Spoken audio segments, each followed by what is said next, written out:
Toyota as a car manufacturer is falling apart. And yes, this does include Lexus too. I just got a piece of information from the heads of Toyota that is changing the way that Toyota and Lexus will do business in the US moving in 2026.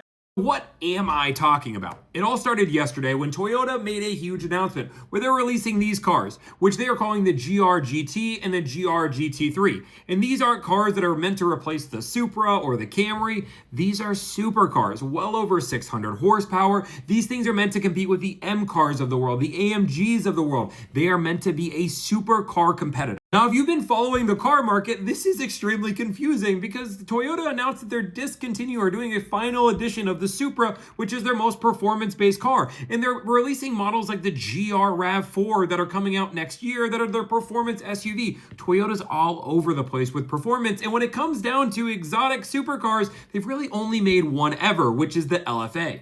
Rumors that they're also discontinuing the Lexus LC line and other Lexus performance models. And this is all really confusing because the only supercar they've ever made is the Lexus LFA, and this car wasn't exactly a huge hit. I know, before somebody's gonna freak out and say, Tommy, I just saw one sold at auction for over $1 million. What are you saying? Well, the Lexus LFA, when it was released, was not that big of a hit. They've made 500 of these cars, and in the first year, they only sold 60. That was in 2010 to 2012 is when this car was manufactured. And even all the way to auction reports up to 2015, 2016, this car was going below MSRP. It was holding decently strong, but auction data was anywhere between $310,000 to $340,000. This car was going down in value. It wasn't until early 2020 where the LFA values really skyrocketed to well over a nice example being $700,000, and they keep going up and up in value. People saw it as a halo car, and you might say, Tommy, that's a huge success, right? Well, it's a good success for the people who bought them. It's not a huge success for Lexus and Toyota that didn't get to really eat the fruits of their labor.